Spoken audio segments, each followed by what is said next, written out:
Well, do you want to bring a cake out for the 40,000? I mean, what do you want to discuss? I remember that one shot. All those scores that we just glossed over That's great. I like that. Backhanded compliment 101. Welcome to Robos, the basketball series. Another week. Myself, Andrew Bogut, and Mike Procopio, and some help from Trent along the way when we get in the NBL stuff. Pro, what's going on? Not much, Bogues. I got nothing. Just watching games and just another Sunday in Dallas, Texas, my man. Starts to get a little bit better now in the NBA season. March, April. March is usually a good season, a good month because teams are trying to get that seeding knuckled down. The West is super, super tight. So that's been good to watch. And then April, obviously, it can tone down a little bit with teams resting guys. But there's a lot going on. But we'll get into our team of the week. I'm going to go straight into it. The game just finished not long ago. The Boston Celtics have to get it. I mean, they're playing unbelievable basketball. They've won 11 straight now. They won their 11th straight versus Golden State by winning by 50-something, 52. I checked the score at one point. It was 96-52 or something. I was like, what the hell's going on here? I thought that'd be. I'm glad because it was an early game in Australia. I think it was a early AM game. I'm glad I didn't get up to watch that, with the kids before school because I thought it'd be a really good game. Golden State's been in really good form. Boston's playing really well. I thought it'd be one of those things, but I think Boston had a point to prove from that championship year. They're not the same team. And one guy on that team, Pro, that's quietly playing very good basketball is Porzingis. He's having a very good year. He's 20 points, 7 rebounds, 1.8 blocks, and he's shooting 38 from 3. So he's kind of the X factor, and we said that. I think both of us said that at the start of the season. If he stays healthy, which has probably been the one mark on his name in his career, if he stays healthy and he's healthy in that playoff run, where you don't have to play Al Horford, 30 high 20s, 30s, and you can put in a fresh Al Horford every now and then when need be. I mean, man, I like where they're at. I still, the Embiid thing, if Embiid's healthy and they face Philly, will be a little bit tough for Horford. I think Horford plays more minutes there. That's a tough matchup for Porzingis, but he is quietly playing really well. Bogues, this has all the makings of a championship team. You could just see sort of where it's going. The ball moves, they play defense, they scrap, they shoot the ball, they go for each other. It's like at the beginning of the year, you could see it's like them and like 4 or 5 other teams that legitimately have a chance for a championship. I would say, and I could be wrong, but I would say like them. I think they're not a shoo-in in the East, but I don't really see anyone really competing with them. You're right. Philly could give them a problem. I still think they're going to be better than Philly. And then I think obviously the Clippers in Denver. But they just like everything they're doing. I think this again, we're a society of firsts. I guess I just read this during the Spurs game. They're the first team to win 3 times by 50 or more points in a season. I mean, they blow teams. They get their letdowns once in a while, but they just play within the system. They pull for each other. They got their all-stars in Tatum and Brown. They got guys like White, Holiday, Porzingis are all over the place. Their bench, which I thought would be more of an issue for them on a negative, has been playing well. Like they just sort of play hard. They play for each other, and yeah, they've been fun to watch. I think they're going to be a tough out. Yeah, and home court's gonna be a play for them. They just do not lose at home. They're 29-3 at home, and we always talk about at least the last 5 years how teams have undervalued home court, especially with load management and resting. Teams kind of don't give a fuck really about our 4 or 5 seed who gives a shit will be okay. They value it. They want home court. It's quite clear they're going to get it throughout, and that's going to be hugely valuable for them throughout the playoffs, I believe. That's a big, big difference. It's hard to win in that place, even when they're an average team. I mean, I remember going in there during that 18-game losing streak they had in, what was that, 08, 09, 010 region somewhere after the KG and all that left.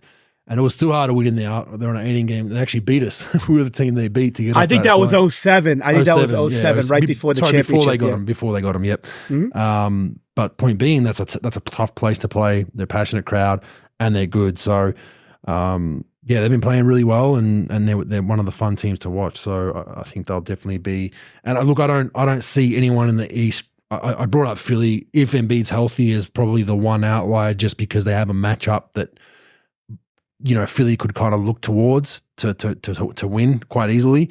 Although Philly win that matchup against most teams, but they don't have a traditional big, strong, physical guy other than Al Horford, and he's older. But I don't think anyone really in the East can trouble the Miami Heat. Have matched up pretty well against him historically, but their consistency when healthy is just not good for me. But yeah, moving on from that one, we go to the week. I mean, we spoke off air just before we went on. There wasn't, every team's kind of doing what they're supposed to do. Was something that you said, and that's true. But the golden rule for your weak team is whenever you get to double-digit losses, you get the gong, and that's the Washington Wizards, and they have lost 14 straight. They obviously fired their coach a little while ago.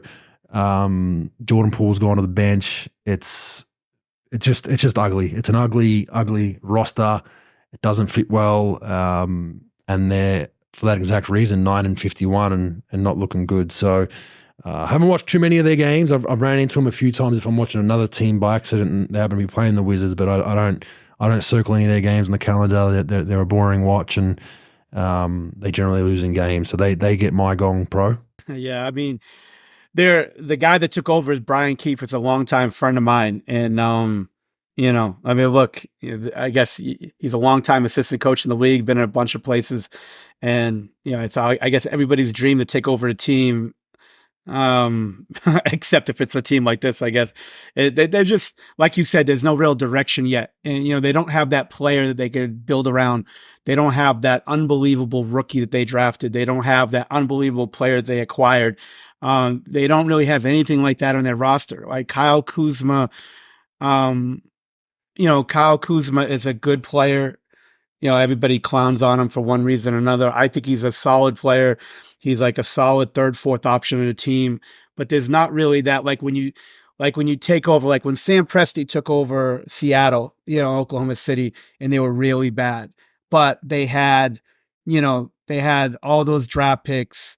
They had Westbrook, and Green, Jeff Green and some of these young guys, and then they could live with that. They traded all their good players away, and they traded Ray Allen away. They traded Rashad Lewis away, but they had all these young players, and you could say they're going to be terrible, but at least we got Westbrook. At least we got Green. We got Durant in year 2. Like these guys, there's just none of that right now. Like out of their whole 15, there's probably 4 or 5 you would actually keep, and all of those guys are just good role players. And there's really no, there's no like, all right, we're terrible, but we got this. Like, I don't think you could say that on their whole roster. And the Jordan Poole thing has been a big time disaster. Kuzma's been okay. Tyus Jones is a solid player. Corey Kispert's good. And, there's been a couple of guys, but man, it's a tough day. It's tough deal to go, tough place to go to work, man. It really is. And, but it is what it is. The NBA, no one cares, right? Yeah. What do they like cap space wise? They got some space, right? So from what I see, I could be wrong. Right now I have them at 137 million this year. They go to 113 in 24-25. So I think that's roughly 20 plus million they have to spend. And then, year 3, they go to 90. So they will have money. I think the biggest, smoke and mirror deal in the NBA is being a bad team with cap space. I don't think anybody really wants to go there. You could sign a couple of players, but unless you're going to grossly overpay anyone, I don't think anyone's really rushing to go to Washington right now. But yeah, they'll have a little bit of space, but not anything crazy. So they're looking at, they're looking at like 25 plus million. So it'll be interesting. Kuzma are the big money. Who else do they have? Bagley's rookie deal, and Holmes. Yeah. Shamit's on 11 million. Jeez. But don't forget, Bogues, like the average salary. Yeah, you're right. Yeah, Abdi is on 15 next year on that extension. So so that goes up because I don't have that on my sheet. So that will go up. That money 15, will go down. 14, 13, 11. So he's on a fair bit as well. So ouch for Washington. All right, moving on. I just want to go through strength of schedule, which is always interesting for the remaining part of the season, which could cause some differences in seeding, especially out west. Phoenix have the toughest strength of schedule remaining games in the league, which definitely makes things interesting because they are right now right in the middle of things, battling the seeding in the West, and the West is tight. It's super, super tight for those not familiar. Obviously, you've got OKC's first right now, Minnesota second. So Phoenix is in 6, and they're only half a game out of 7, and they're only 3 full games out of 10. So that could play a part. Do we see Phoenix fall into that area? Who knows? You got Utah 2, Milwaukee 3 pro. So we'll see how Doc Rivers does. They are playing better basketball right now. Milwaukee's finally got a little. I think they've won 5 straight, I believe. 5 straight. So they're playing better basketball. 5 straight. The diet of the Charlotte Hornets, 2 out of those 5 games definitely helps their case. But they're definitely playing better basketball. But Phoenix, and Milwaukee, really tough schedules to finish out the season. Lakers are also there in 4. Now they can't really fall out of the 10. Because the West now, there's a big drop off between the Lakers. It's 5.5 games to 11. So the 10 is set out West. Obviously, to anyone that's gambling on things, you've got Brooklyn still a sneaky chance to maybe get into that 10. Trae Young is out, obviously having hand surgery, which is interesting. Or finger surgery. He's going to be out 4 to 6, so you don't see him back for the season, at least unless they make the play-ins. So Brooklyn maybe could steal that spot. Easiest schedule, Boston is 28th strength of schedule, so they're going to continue to roll. Orlando, the easiest schedule in the league remaining, and Miami. So you could see Miami, you got 28 Boston, 29 Miami, 30 Orlando. You could see Miami making a little run here to get into that 6, which is a good thing. Golden State is in 24. They're pretty notable. Memphis, Houston, Brooklyn don't really matter. Philly, Embiid out, they're 22nd. So the rest are kind of in the middle, but always good to see who's got the type of schedules leading. So I think, there's every chance that Phoenix maybe does fall into a play-in, even though they are one of the better teams. They still are kind of inconsistent with the way things go. They're 6-4 in their last 10, constantly up and down with injuries with Beal and whatnot and Booker. So interested to see how they go. But I see Miami making a surge into that. They're in the 6 as of now, but they're tied with Orlando in 7. Maybe Philly fall out, maybe New York fall out. New York's had a bunch of injuries. They're not playing their best basketball over the last 10, 3 and 7. So maybe they fall out. There's a lot to happen out east for the close of the season, bro. Yeah, I could see Miami really, competing for that 4 spot, just because it's 12.5 and, about 13.5 and New York's 12.5. So I could see something going there. Dallas, you don't know what Dallas is going to do. They're only a game and a half out of 5. New Orleans is playing decent. Phoenix, you don't know. I agree. There's a lot of movement that could be made. And then, Orlando with the easiest schedule, I mean, they could flip-flop up from anywhere from 4 to 7, so you really don't know. And then Indiana, if they can get right back on sort of track, Halliburton's been struggling a little bit, but, they're sort of in limbo. What they can do, they can move up a little bit as well. So it'll be interesting. That straight to schedule stuff really comes into effect, especially down the stretch of the last 20, 25 games of the season. Yeah, and Indiana's pretty much slotted in 8 or better. They're 14.5, so 5.5 games ahead of 9, which is Chicago. So you don't see Chicago or Atlanta jumping up too far. They're going to battle for 9, 10, 11. You maybe see Toronto in there, but I doubt it. They're a fair ways behind. They're 4 games behind with about 25 odd games. And Bonds is out too. Yep. Yeah, Barnes is out. Yep. What did he do? He did a.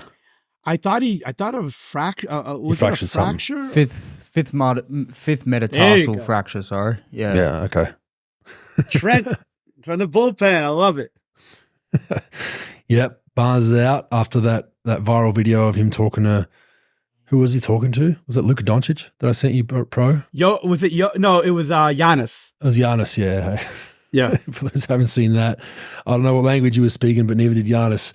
It was a pretty interesting video that went viral from the All-Star game of Scotty Barnes trying to string together some English to Giannis, which is not his first language. He was looking at him like, I have no idea what you're saying. All right, Steve Kerr, 2 years, $35 million. This was an interesting one. I think he's done, obviously a good job over the last decade for the Warriors. There are a lot of fans that have mixed reviews about this one that wanted him gone, wanted him knifed.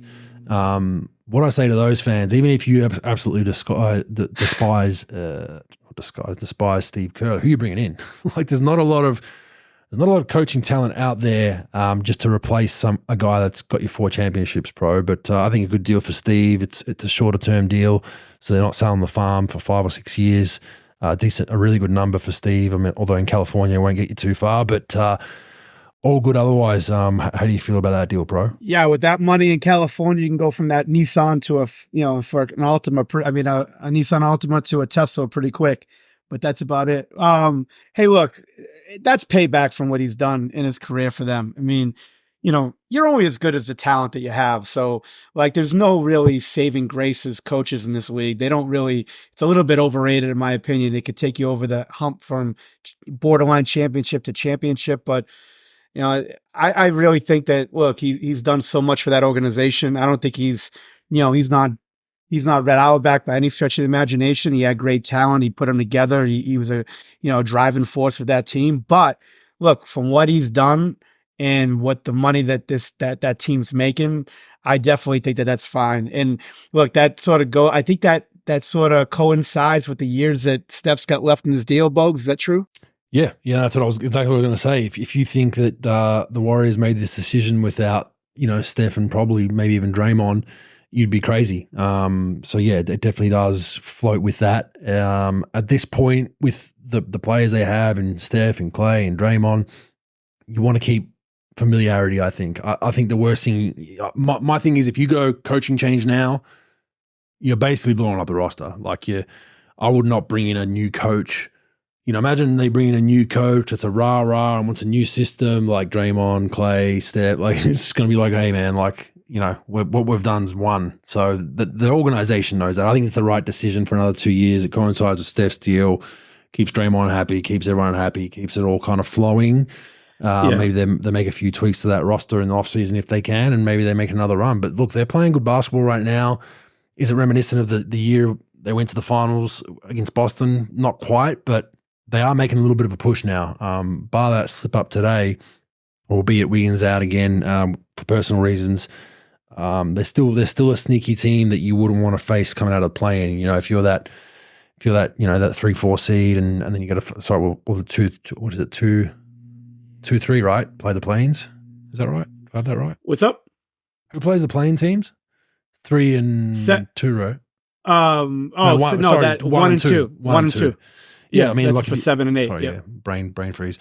Look, I mean, honestly, if you're 1 or 2 and you're OKC or Minnesota, you probably don't want to face even Dallas. You're facing Dallas or Golden State coming out of that play-in. You're like, fuck, like it's kind of and that's how deep the West is. So I like where Golden State is as of today, considering where they were a month or so ago. They made a great run and they're playing better basketball. But a good signing for Steve Kerr. I'll give him a look. I saw this with the Lakers with Kobe at the end of their run when they had. They still had Gasol, they still had Kobe, and Phil stepped down and they put Mike Brown in there. And Mike Brown tried to change the system, change everything they were doing. They went from triangle to his system. And then, he flailed out in a year. And then, and then D'Antoni came in and they tried to have Gasol shoot threes. And, it just doesn't work right. If you could have the guy that's been there the whole time where all your vets are comfortable around, I think you just keep him. I don't think there's any drama with it. If he still wants to coach and he's healthy enough with the back and stuff he's been dealing with over the years, like if he's good to coach, I think those guys really trust him. You don't want to bring in another voice. I don't think anybody on that staff's good enough to coach the team if he would have left. So you would have to bring somebody in from the outside. I think this is a total no-brainer. 17 and a half. Hey, look, give it to him. He's 4 championships. How do you not give it to him? So yeah, I'm all for that. 100%. LeBron hit 40K. Don't think into that too much, but they obviously lost the game. He was a little frustrated with that, but I mean, 40,000 is 40,000, and it's looking like it's going to be a bit more than that with probably another year or two with him playing. But that's a definitely impressive feat, albeit scoring's at an all-time high, which will lead us into another conversation later on. But did you see LeBron's tweets around Bronny, pro? This one's an interesting one. Well, hold on for a second. First of all, the guy scored 40,000 points. Let's spend a little more time on it than killing him about Bronny's thing. No, I don't think so. If 40 grand, hey, look, that was a great feat. But I did see the tweet about Bronny, and I saw the tweet that he did earlier in the year or so. But go ahead, go right into it. Well, do you want to bring a cake out for the 40,000? I mean, what do you want to discuss? I remember that one shot. No, but it's funny. No, we just glossed over it.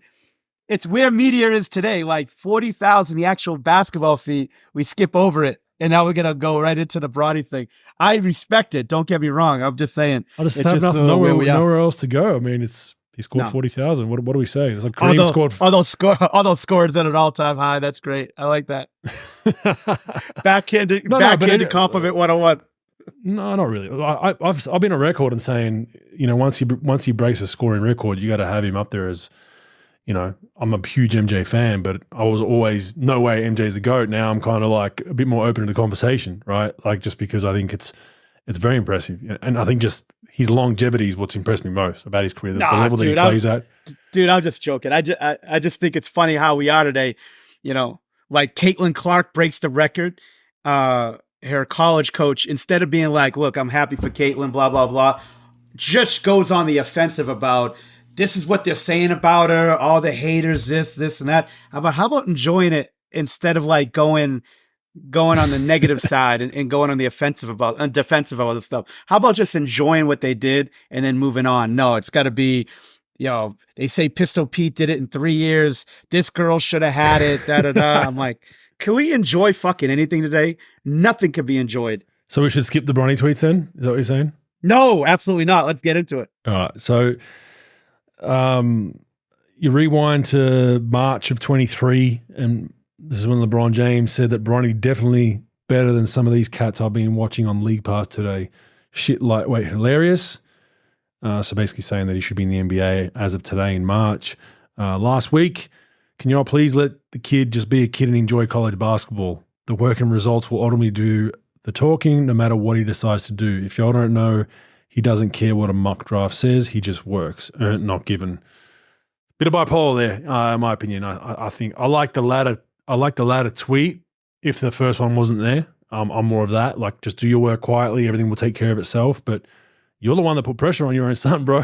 Like you're LeBron James. That tweet in March of 23 got 27 million views. So is he a draft pick, bro? In reality, if you don't get LeBron. Yeah, absolutely not. Absolutely not. He's like, we went into this with the McDonald's All-America thing last year about how he wasn't even voted like first team all conference in his conference, and he was voted on the McDonald's game. So, obviously it's privilege. It's you're entitled because of who your dad is. I get it. Don't get me wrong. He's a good player. He's a shooter, and that's really about it. But if you're not even first team all league in your conference, in California, and you're McDonald's All-American, and then like, they're putting it out there that if a team drafts his son first round with, they'll get him, he'll play, he wants to play with his son, blah, blah, blah. It just fucks the whole thing up, to be honest with you. No, he's not a draft pick. He's not even a starter on a very below average Pac-12 team. And the Pac-12 is one of the worst major conferences in the country. And he can't even start on a team that's all fucking awful. So, it's, I don't even know if he's an NBL player, bro. Like, I don't know if he's coming over here and playing big minutes, and although I cannot wait for the NBL to start on the whole, we're going to bring him over as a next star. But yeah, I mean, it's just one of those things. All right, so Trent sent a little stat here. A player would need to average 24.4 points a game while playing 82 games a season for 20 seasons to score 40,000 points. So yeah, very, very impressive. Very, very impressive. And like I said, it just speaks to the longevity of it. The guy's never hurt. Like, he never gets hurt.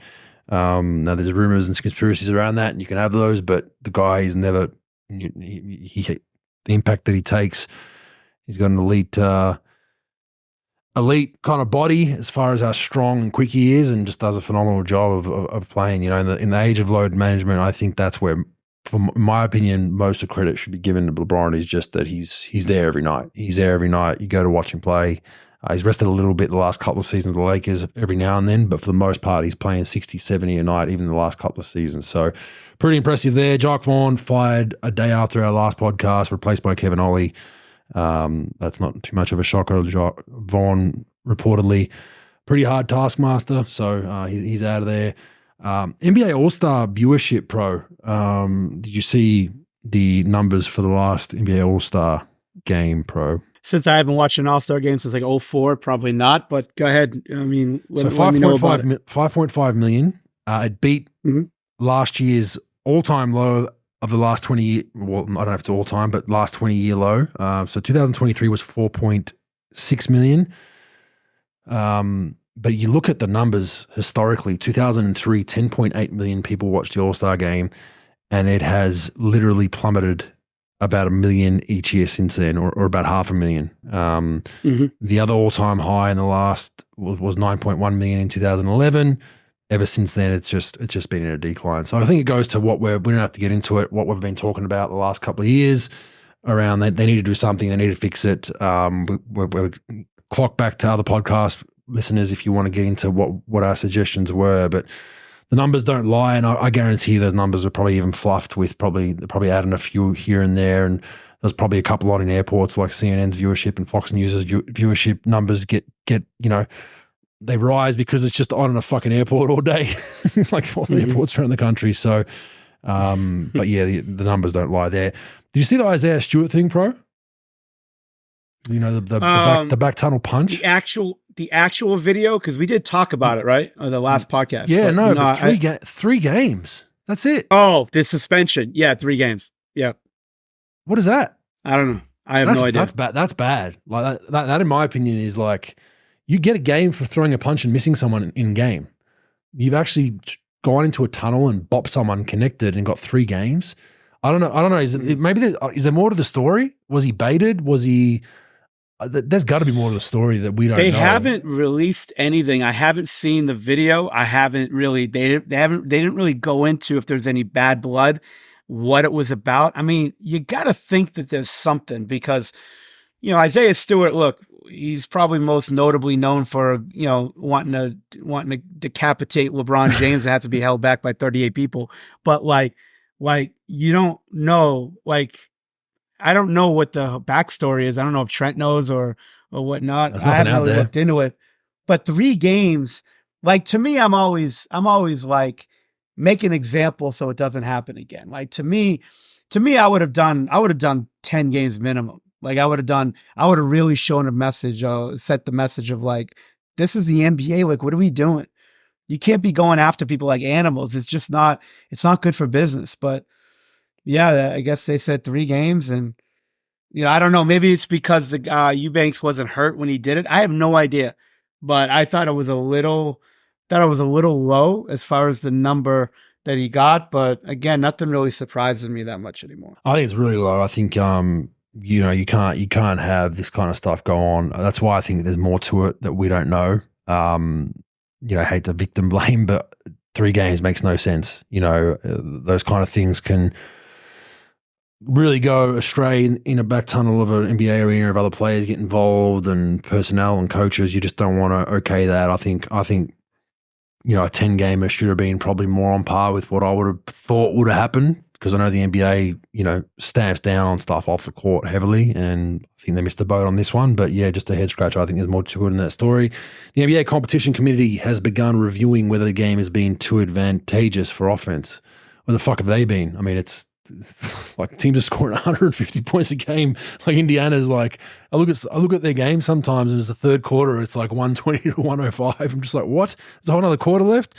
Which leads us to an interesting discussion, bro. I want you to give me, I'll give you mine first if you want, so you can think about it. What's one rule change you would make or bring back for the defense to be, you know, to help the defense and not be advantageous to offense? For me, I would bring back a hand check arm bar when facing. So basically, you know, I drive the ball, the defender's guarding me. He's allowed to have a non-extended arm bar, so just a normal arm bar to kind of hold me up a little bit within reason. It was like that when I first got in the league, and they really tweaked it. I think that's a okay one, in my opinion, for that. And then I will just bring back I'll do 2. My other one would be I don't think the flop warning does enough in the NBA. I think I'd bring back the FIBA rule that, you know, automatic tech for any flop or flail. Basically any dramatization, soccer-esque movement in basketball where you're you're trying to initiate the contact. Like, I'm sick of seeing guys drive with their head down and run into the defense and then flail. I'll just call that a flop straight away. Get the tech over with, go shoot a free throw. I guarantee you within 1 day or 2 days slate of games in the NBA, players will adjust immediately. So they're my two big things that I would stop trying to fool the officials and not allow armbar. What do you got? Bogues, the thing is, like, they allow, and I don't even know if it's legal or not, but I watch enough of these games, like, they allow the armbar if it's, and I don't even know if it's, like I said, I don't know if it's illegal or not, but most players that guard the ball, that's guarding a drive, have the armbar, but it's not extended, have the armbar that's connected to their body, that's holding the player. Now, they still call that impeding progress, and they call it about half the time. But that I would definitely, I do agree with that. There's got to be some type of non-blatant hand check that you could call or not call that will give the defense some advantage. That's definitely one. I would probably try to get rid of illegal defense too. I would let them sag in the lane a little bit more. Don't spread it out as much where you have to play and, I don't know, defensive 3 seconds. I don't know. I'm not a genius with these rules, but there's got to be something else that will give the defense a little bit more of an advantage, where there's no foul, where the foul calls and things. But well, the D3 won't change much, will it? Because will just hoist even more threes if you've got to go on the split line. Point. I don't mind that one. I don't mind that one. There was the tipping it off the rim, like in FIBA. So as soon as it hits the rim, the ball's live. What else do we have? There were a few other ones I read, but yeah, they got to do something. I think it's the pendulum. I spoke about this last week. I did a speaking gig for a brand I work with, and that was a question that was asked about, is it too high scoring? I felt like in the late 90s, early 2000s, mid 2000s, it was too grindy. The Pistons were beating teams like if the Pistons scored 80, they beat you. Like it was the bad boy, not the bad boy, the Wallace era and Rip and Tayshaun, and that was too hard to watch. But I liked that because it valued possessions as a game, but it was probably too much to that side of hold and grab running in mud. Now I think that they've tried to swing it to make it more free flowing. The pendulum swung the other way. Now it's just like, just too much scoring. And I think there is such a thing, I think, for basketball purists. But the question is, do your general casual fans like that more? There's the thing. Like, the style of play is brutal in the most part, right? The only thing you got really going for you in the NBA besides the individual player is the offense, is the spectacular offensive output. You take that away with the same type of style of jacking up threes and doing all this other stuff and 98 dribbles into a step back, like, then you take away all the offense and the offense goes away a little bit, not necessarily like it was in the 80s or 90s. In that era of basketball with Detroit and that. But I think there's definitely some rules you could tweak that'll take the scoring down a little bit. But with all the 3-point shooting, that has a lot to do with it too. Like, there's everything's 3-point and rim. That's the most valuable shots in the game. 2 most valuable shots in the game. There's a million foul calls. That's another valuable shot. They get rid of mid-range. Free throws generally a game, right? On average, or it's like 45, 50 when you combine both teams. Yeah. Would you would you consider lifting the bonus to 8? So lifting the bonus to 8 instead of 5. Was it 5 now? Mm-hmm. Yeah. That I would do as well. I would do that as well. Just I think the free throws definitely kill me. Like there's a lot. There's a million foul calls. Yeah, there's a million foul calls, so it definitely does affect the game. Yeah. There were people that said, "Do we lift?" I read one saying lifting personal fouls to 7 or 8. I wouldn't do that. I think 6 is fair. But maybe the bonus lifts, and yes, right. It'd be interesting to see what they come up with to try and tweak it. But I definitely think it is more advantageous towards offense. And offense sells tickets. Let's not lie. But it's the pendulum's just swung. I think games in the 110s, early hundreds for me are my sweet spot, because I think the possessions are much more valued, especially late in games. Once you start going to 140s, 150s, it's just a shit show, in my opinion. So, but everyone has a different aspect of it. I know casual fans love the high scoring and the numbers, and I think you got to let them play a little bit more physically and be more consistent. Look, we always talk about consistency with officiating, and it always goes up and down. Like at beginning of the year, they're all over it, and then it just goes back to the old stuff by halfway through the year anyway. But I think if you can limit the free throws and let them play a lot more, a little bit more physically, without the foul calls, the holding a little bit, let there be a little bit more contact, a little bit more physicality, a little bit more hand checking and holding, playoff refereeing, right? Yeah, that's what I think. I think that's a big part of it. Question for you: do you think anyone will hit 150 in the playoffs? I don't. See, I think like that's regular season shit. I think with that style of refereeing we just spoke about, more physicality and all that, I don't think anyone hits 150. Unless it's one of those ones where it's like a blatant blowout and benches are cleared. But in a close game, are you having an Indiana type game in the playoffs where it's 150 to 145? Like, do you think Indiana could do it one time? I mean, they can do play-in. I don't know. I just think I think defense is so much more locked in. I think it's so much more locked in once those games are nut cutting games. I'd even argue, will someone hit 140? So what do you think? You think someone will hit 150 in the playoffs? I don't. I think like playoff basketball is a lot different than the regular season, and people play you differently. They, the game's officiated differently. The energy's different. Everything's a different feel when you get to the playoffs. I agree. So that's what the kind of I know you can't have those kind of games in the regular season because of the physicality and everything. And they say if you have those games early, you're gonna have so many injuries, but I think a bit of a tweak in the refereeing as well would help. All right, Aussies of the week. Dante Exum's back from injury finally. Hasn't played a lot, limited minutes, but 3 points, 1.5 rebounds, 2 assists per game. Dyson Daniels still out, hurt, obviously. Josh Green, 7.3 points, 4 rebounds, 2 assists, 1.5 steals, 8 for 19 from 3. So he's put together another solid week post All-Star. Joe Ingles, 3.6 points, 1 rebound, 2.2 assists, 5 for 12 from 3. Jock Landale back in the rotation, about 8 minutes per game. He's at 2 points, 2 rebounds, so he's played a fair bit post All-Star break, especially against Phoenix, his former team. They played him twice in a week, and he played both those games. Patty Mills has been waived. Championship buyout market, maybe pro. I don't know if you've heard anything about where he could be headed, but not much out there in the cycles. Usually when a guy's waived like this, the agent will start leaking, they've got a list of 5 teams that they're talking to. Usually it's playoff contenders. There hasn't really been much out there, which does beg concern for the Olympics and leading into, a big Olympic campaign in 24. You want one of your better players at least getting some burn on the court. But have you heard anything as far as where he might end up? I have not. I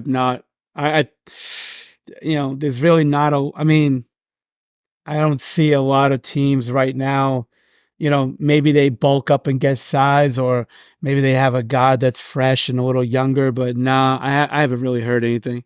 Yeah, it's ever really a guard for those buyout spots, right? It's like you said, it's usually a team trying to stack up to maybe get a body for Embiid or Jokic or maybe a wing to guard a Durant. It's ever rarely a smaller guard.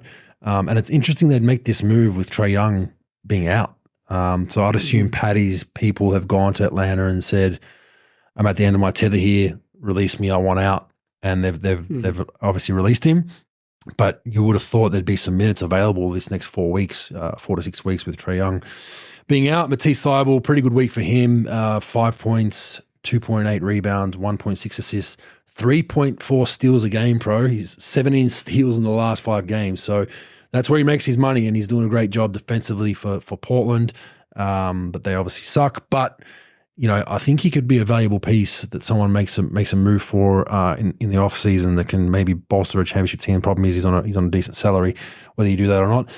Josh Giddey he's probably in his it's probably worst form in the last couple of years. He's at 8.4 points, 6 rebounds, 3.2 assists, 3 for 11 from 3. Not a great week for him by his standards. The minutes have definitely become lesser, and after all the form of the last couple of seasons, has definitely been an up and down season for him, with an extension looming, pro. So you just don't know what direction that's going to go. Wallace has now started to play a whole lot more as well, and it'll be interesting to see what OKC do in the offseason with him, but definitely not a great week there. And Ben Simmons, not a great week neither. Probably the worst week of his career. 3.3 points, 6 rebounds, 2.6 assists, and has been he's injured again with an undisclosed left leg issue. So just cannot get a good run with injury there. He was in kind of pretty teary-eyed on his post-game press conference after the latest injury. So whatever that's worth, but I don't think we'll see him in a Boomers jersey again. Boomer fans, that's just my opinion. I think he's had another pretty tough season mentally and physically, and I think he'll be looking to do other things and rehab and get better that way. I don't think he'll be part of the national team. And finally, Duop Reith, 9 points, 4.2 rebounds, 1.2 blocks, 4 for 18 from 3 in that span. But a really solid week for Duop. He started most of those games with 8 and out. And he's going to get the player of the week. He was the best performer at 9 points. It was out of him and Josh Green, I believe. Josh Giddey was in there as well. But we're going to give it to Duop Reith. So he's at 2 now for the year. Josh still runs a Roos Pro, your pick, that was going to run the board. He's at 3. Who else do we have? Josh Green's at 1. Dante Exum's at 2. Dyson Daniels at 1. So a couple of weeks left in the season. A couple more of these left, bro. Can someone catch up to Josh Giddey? I don't know. I mean, I don't think so, Bogues. I think it's a lock. Maybe Exum, but he'll crack the rotation. Like Giddey will probably take it. Yeah, it's interesting over there because they got Shea dominating the ball, and then you got Chet dominating the ball, and he's not shooting it well. So they're using him more as like an off the ball 2 guard, coming off handoffs, transition, cutting, and things like that. I think he's struggling with it because he's just not shooting it. And I would think his assist numbers would be way higher than 3 if he actually had the ball in his hand more. But look, Shea's a MVP candidate, so of course he can have the ball in his hand. So it's just a tough dynamic. It's a different type of dynamic that they have. And I think with him struggling shooting the ball, it's sometimes it's going to be tougher. Not that he's a total non-shooter or anything, but it's just going to be tough to really consistently have him, down the stretch in game. So probably have to be something that he has to work on a little bit in the offseason, in my opinion, and continue to work. They got the best shooting coach in the world, right now with Chip England working with them, and hopefully they can make some more strides in the offseason. But yeah, definitely a different type of energy and year for him than he did like in years past. Yeah, and it seems like the conversation has shifted. It was an automatic max extension, I think, a year or so ago. To who knows where that goes now? Do they get him at a smaller number? Does he, is he disgruntled because of that? That's going to be interesting as well, the way OKC play it, because they have a few other people they might want to pay as well coming up. So see how that goes. All right, stats, useful or useless. Pro, here's one for you. The Blazers' local viewership dropped 60% compared to last year. That's useless. The way their team's playing, they should be dropped 85%. So, yeah, I think it's useless. But they weren't that good last season neither. But I think why this one was a good one is I think it shows how valuable a star player is to a small market. We always talk about these teams that stack super teams and go together in big markets. Sometimes these small markets, although they're not that good with that star player, you need a face in these small markets. You can't just have a team that's kind of baseless right now. As far as Simons is obviously growing into that, and a few other players, but you need a star. So I think it's useful to show us that if you're that small market, you need a Giannis, you need a Milwaukee needs a Giannis, Blazers need a Dame Lillard, those kind of guys to have people be interested in it. And Dame was Dame is and was a national star as well, from a small market. So I think you definitely need that. Here's an interesting one for you. Tyrese Halliburton, we spoke about him numerous times. Here's his numbers pre-injury, January 8th. 24 points a game, 4.3 rebounds, 12.7 assists, 40% from 3. Post that injury on January 8, Pro, 14 points a night, 2.7 rebounds, 8.6 assists, and 34% from 3. So it looks like that injury really messed with his rhythm over the last month and a half. He was arguably, he was in top 10 for MVP consideration, almost scraping top 5. balling. We spoke about 20 assist games with 0 turnovers. He was putting together some crazy numbers, although backhanded compliment again, although inflated a little bit because they score 150 points a game. But yeah, man, this just goes to show you. And look, on a smaller sample size, nowhere near the star power of Halliburton, I've dealt with similar stuff where you have good form, you're playing well, and then you get some sort of fucking injury that puts you out for, it can even be for 7 days or 10 days or 14 days, and then you come back and you struggle to get back that form. And I mean, this one for Halliburton seems to have cost him a little bit form-wise. Useful, useless? It's definitely useful. He's definitely type of player, Bogues, that needs to be comfortable. He needs like everything flowing, right? I think it's tough, like when you deal with an injury like that puts you out for a while, not only your rhythm, but your conditioning. He's probably feeling some pain if I had to guess. I don't know this for fact at all, but like he's probably not feeling good with it. And it's not 100%. It's a little weak and he's trying to play himself into it, but it definitely has impact and effect on him. So I think that's something that, definitely impact him. I think it has impact on his game. It has an impact on the mental.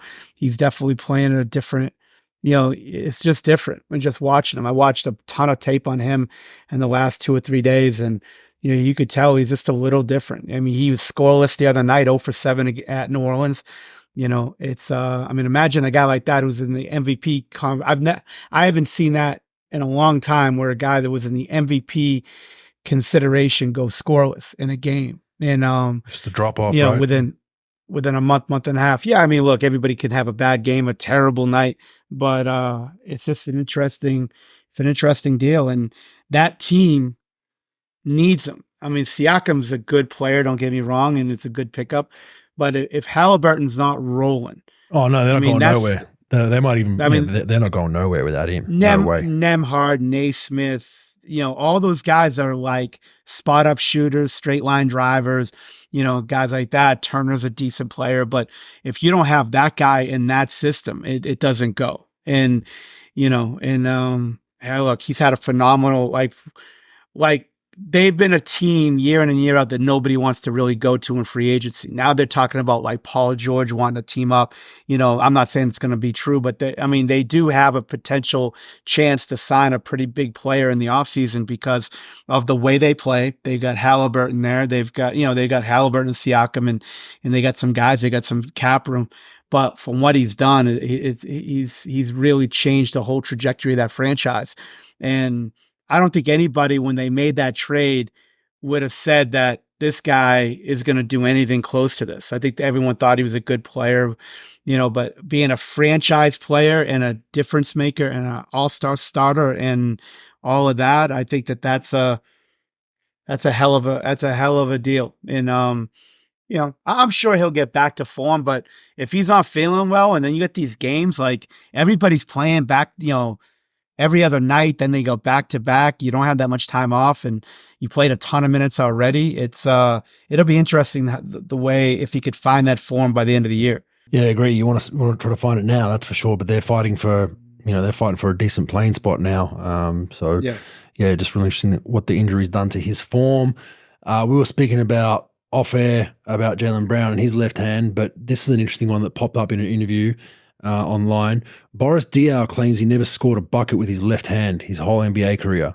And then, so I just did some Googling, and of course you go straight to Reddit for this kind of shit because you get all the people that are on all kinds of meds that just deep dive on all this kind of shit. And they found one, and it was a tip-in. And I think Boris mentioned that. He goes, I think I might have had a tip-in with my left hand. But people trolled a bunch of film, highlights, YouTube, this, that, could not find one basket where he'll literally go left with a wide open layup, and he would turn into a right hand flip. and it's just amazing because he was one of those guys, him, Al Jefferson, all those guys at the scouting report was like, he's going to do whatever he can to get to his right hand. And you knew it, and he'd still get to it. And you were like, he was just so crafty with all these cheeky ways to get to it. But I thought it was an interesting one just to discuss, that you can be a professional athlete and basically you're hindered. 50% of your game is hindered because you just won't use that side of your body, and you still were pretty successful. And he, in his prime, he was a very good player, high basketball IQ, knew how to play the game, triple-double guy in his prime. But yeah, just an interesting one for you, Pro.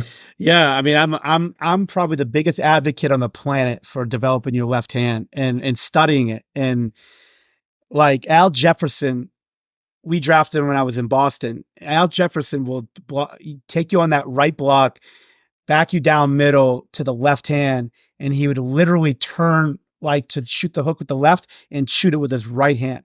Like that's how bad he didn't want to go to his left hand. Ironically enough, Tim Duncan never liked to use his left hand. If you watch Tim Duncan on that right block, a lot of times, I would say almost half the time, fadeaway bank shot. Yeah. If he goes middle with a hook, he does the Al Jefferson shooting it with the right hand. And it's normal for righties to either shoot with two hands going on the left side, like for a lefty shot, instead of like that, just like pure left-handed shot. They'll shoot with two hands, or they'll just use the inside hand. They'll use the right hand. But it's interesting he said that. And, at first I thought, was there a deformity? I remember scouting him my first year scouting in Boston. I was the overseas guy, and he played for Pau Orthez. He played with Mikel Pietrus in Pau Orthez in France. And he was a skilled player, man. And Atlanta drafted him, and he went to Phoenix and then a couple other places. But man, I never even noticed Bogues. Like I remember hearing what he said, a week or two ago about the left hand deal.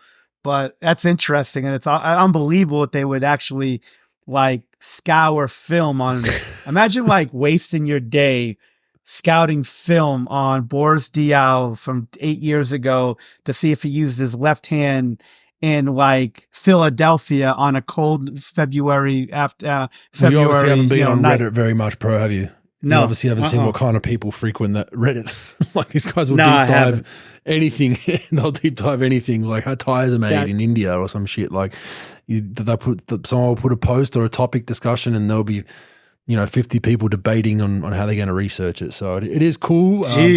But yeah, it's one of those forums that there's a lot of people sitting in basements in their underwear, just with a lot of time on their hands.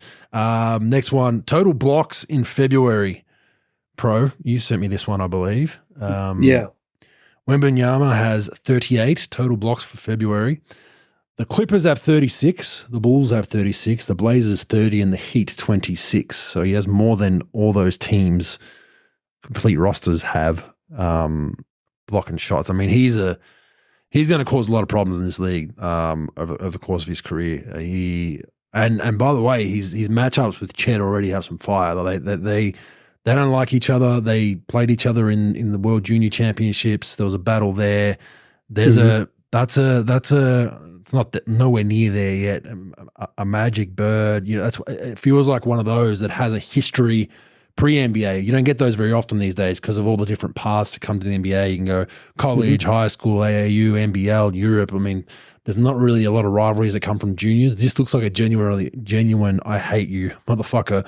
And they played the other night, and Wemby got the best of him, and there was some shit talk and some physicality. He got the best of Chet that night, and I'm looking forward to that battle. And they're both in the same conference, so we'll see him 3 to 4 times a year.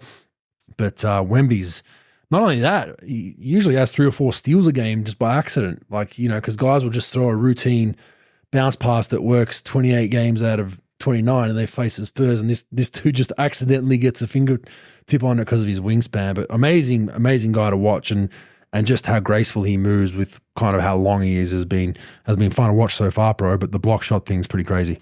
Bogues, I got Trey Jones as a client, so I got to watch every one of their games, and he's one of the more remarkable shot blockers I've ever seen.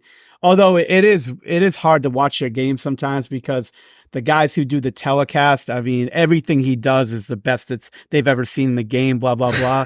So it is a little bit tough for me to watch, but I will say this. I thought Manute Bol and Nerlens Noel were probably two of the more talented shot blockers that I've seen at a young age.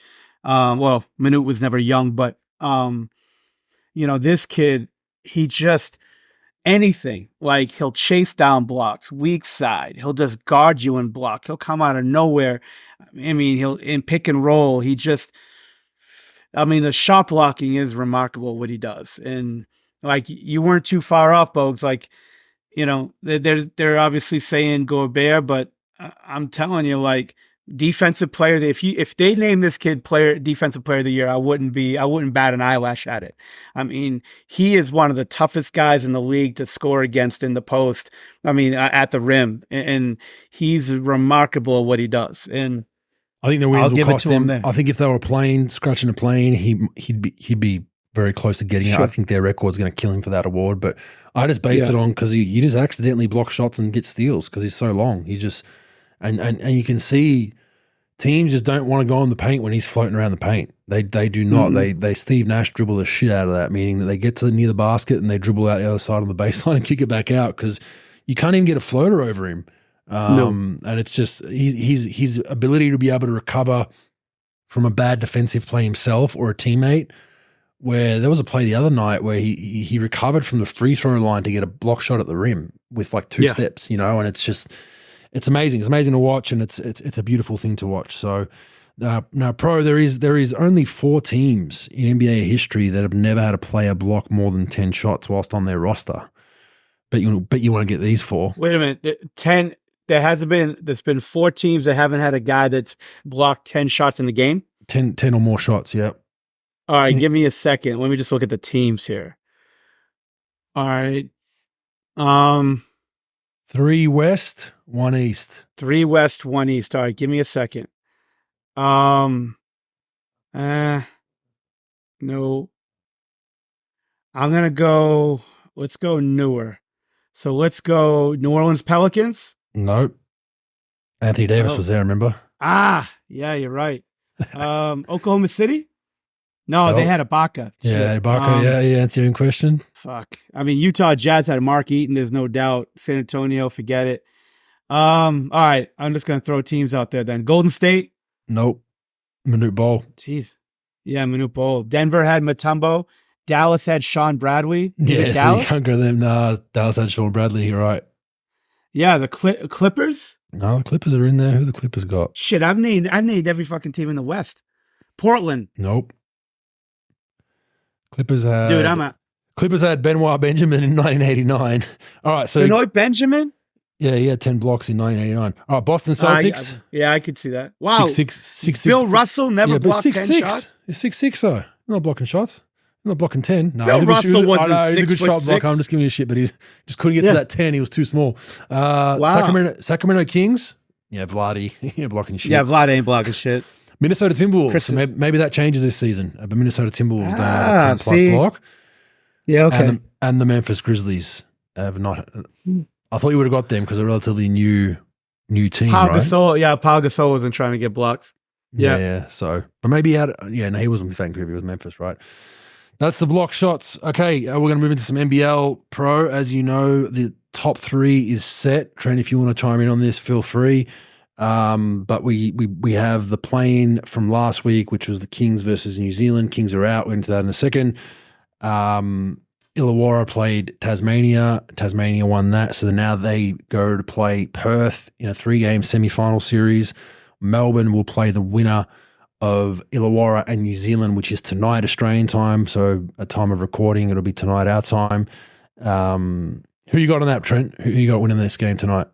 If New Zealand can pack the paint and kind of make it tough for Illawarra, like they're very dependent on their guards, like Clark, Harvey. So like if they can kind of make it a shootout and Illawarra doesn't kind of play how they have been playing, I think it's very tough for them to get buckets. And like Tasmania made that pretty apparent. Obviously, it's hard to go down to my state and like get a win down there, but I think like they've kind of given New Zealand the blueprint of like, okay, like if you guys get these guys hooking up threes and then their offense kind of just falls apart pretty quickly, and then they're not a very like super strong defensive team. I know they've had stretches where they've looked really good, but against Tassie they looked terrible. So yeah, I think if they can get him shooting a lot of shots, I think New Zealand probably takes that one. A lot of outside shots. I think New Zealand are very similar to Tassie in the way they not as good and grindy, but very similar physically, defensively. So I think they will give. I'm picking New Zealand in this one because I think that defensively they're a better team. They can grind it out. I think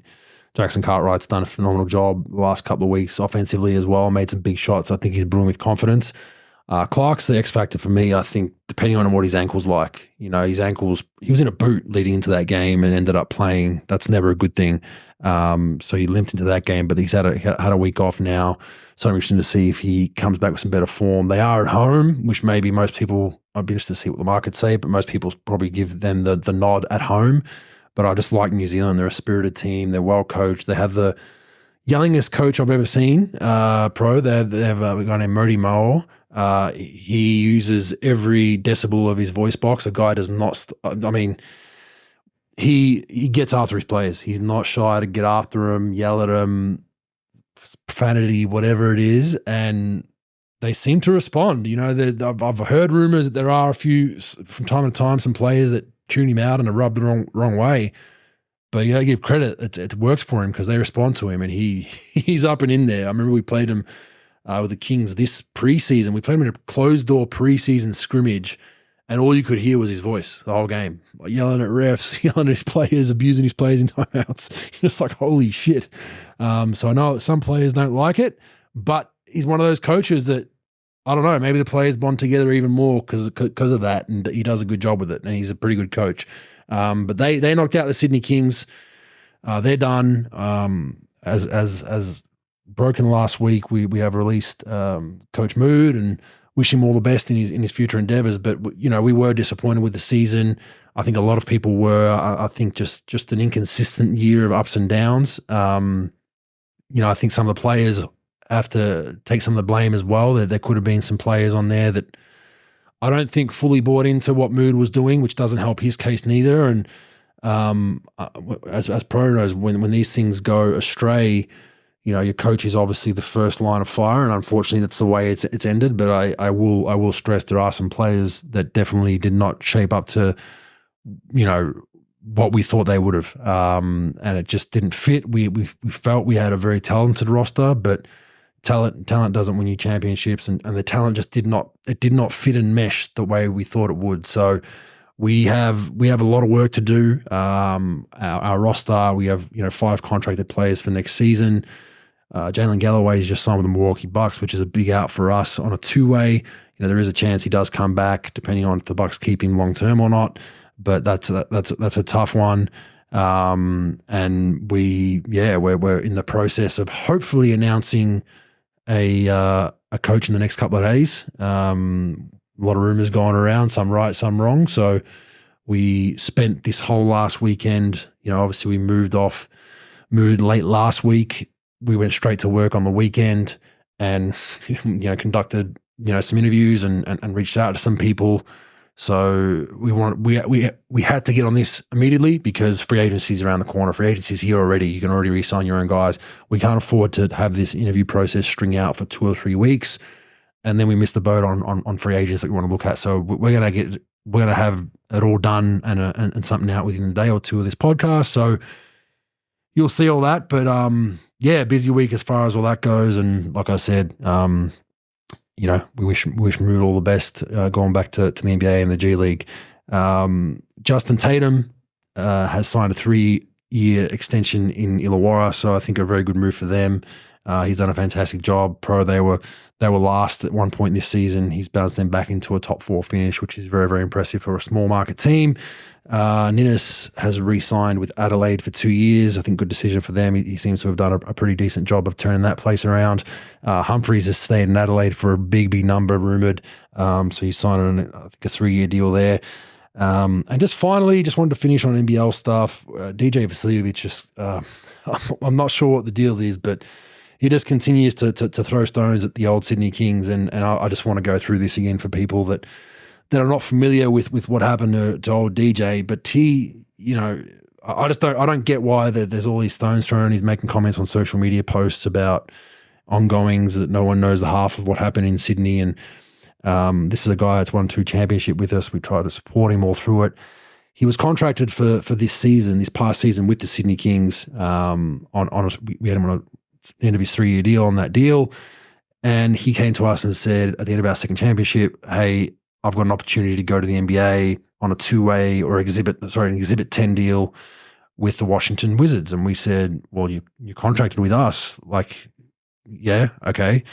And then we had some back and forth, and we said, look, we're not one of those teams that tries to prevent guys from going to the NBA or following, realizing their dream. That goes for both coaches, medical staff. We're always very supportive. Look, we'll let you out of your contract. Go ahead and chase your dream, young fella. All the best. DJ goes over there. Not sure if DJ didn't read the fine print or his agent didn't explain it properly, but an Exhibit 10 deal, I think they waive you, they waive you, then put you in the G League. They waive you from the NBA team, put you in the G League, and then you get some call-ups during the season, right? I don't think he realized that. I think he felt like he was going to be an NBA rostered player. Once he was waived, packed his toys up and left on a plane. And basically, from what I understand, told the Wizards while he was on the plane. And they were like, what the fuck? Like, this is Exhibit 10 deal. Like, we're waiving you to put you in the G League to bring you back up. So, hold been known, the Wizards aren't too happy with the way the whole situation went down. So then you fast forward to, we're in week 3, 4, 5. I can't remember the exact week of the NBL season. We've got games coming up. We get a call on a Thursday saying, from DJ's agent saying he's coming back to the NBL. So we have a first right of refusal to bring him back on that deal that he forewent. That's the NBL rules. That deal we let him out of. That still stands if you want to keep DJ. We get told on a Thursday, you need to let us know today. And we're like, well, hang on a second. Ownership groups all over the world. We had someone in the US. I think Luke was in the US at the time. I was wherever. Paul, so we can't just get this call done straight away. Like, give us a couple of days. We'll let you know by next week. From what I understand, he was already in Adelaide training with the 36ers. That's a separate story. So we don't get a call, I think, till like Sunday or Monday morning.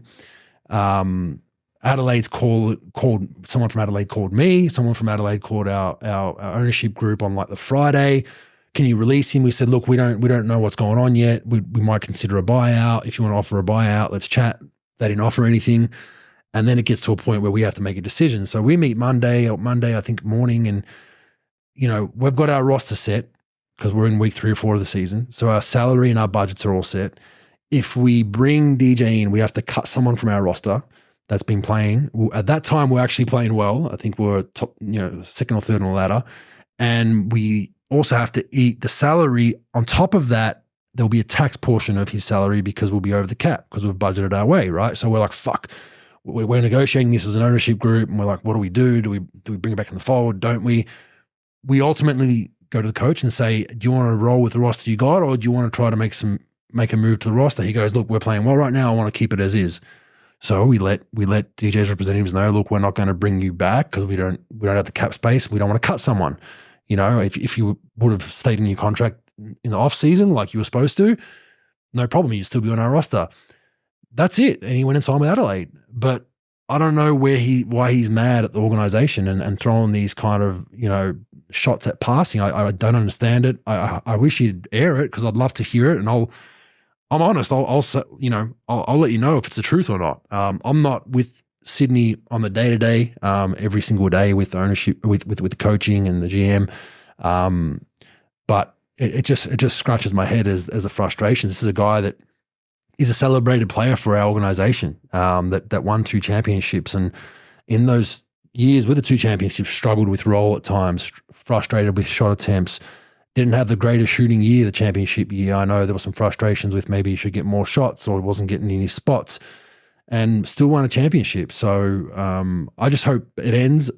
Sick of seeing it online and sick of seeing the leaks and the passive-aggressive leaks. If DJ has something to say, I just hope he comes out and says it. So I just thought I'd give some context around that people thought that we did, DJ's come out and said we did him dirty or did him wrong.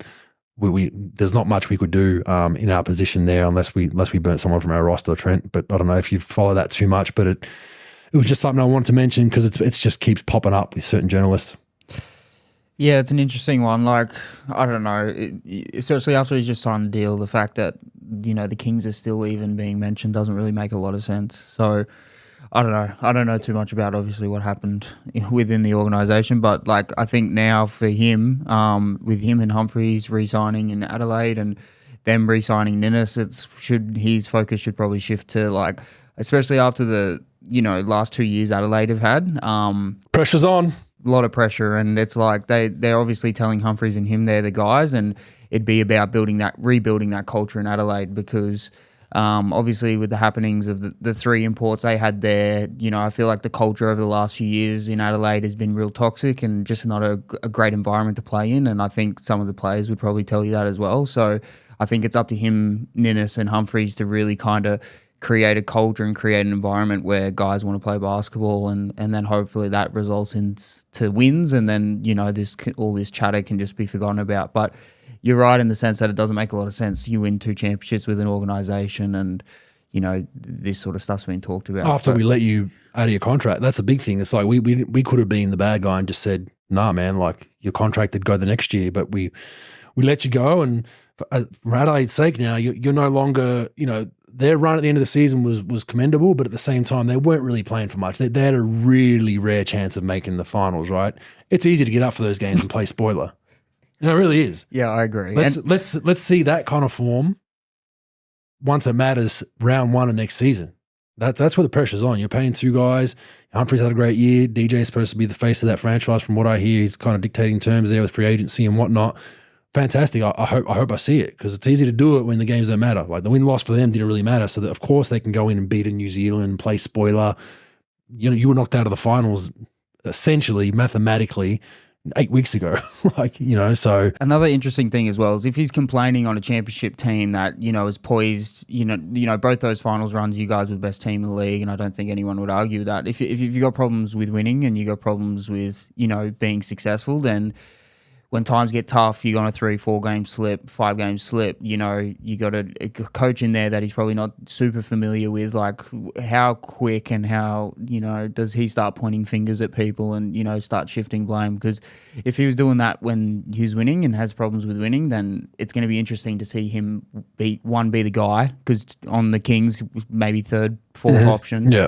So that pressure of being that shot taker, and like, are you going to be, what Bryce did this season and take it all on and show up? Or are you going to start pointing the finger and blaming Scott, blaming ownership, blaming all, and start, doing the same things as he's kind of exhibited with the Kings? So I don't know. I think this next season will be very telling of DJ and like what his, outlook of his career will be, because if he can't step into this kind of role and be that 1st or 2nd option, I think then he's destined like to be successful and win championships. He's going to be a 2nd, maybe 3rd option guy for his career.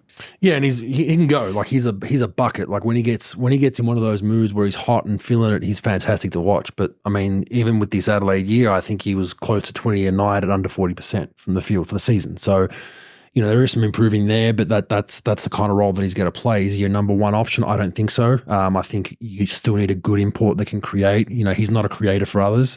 He's a gunner. You need those guys on your team, and he's, like I said, when he's hot. But I wish him all the best. I just hope the snipes stop, because there's no context to him, and he's feeding journalists and people that love the clickbait stuff, the gossipy stuff. But there's nothing's corroborated. It's all just innuendo and I think he's just a little mad that we couldn't pick him up for that deal when we had no roster space. So all the best to him, and I'm looking forward to seeing Adelaide next season. But yeah, I'll tip New Zealand tonight, much like yourself. I think they'll get the Chocolates versus Illawarra, and they'll be the ones facing Melbourne United Pro. So yeah, we'll give our predictions on socials for the NBL stuff. Obviously, we record every 2 weeks, so we'll probably miss a little bit of the semifinals. I might do a video or something leading up to those finals once they're confirmed, because we still don't know who the 4 seed is. So there's no point doing it for this podcast, but appreciate everyone tuning in for the NBL stuff. Pro, what do you have for fact or fake news?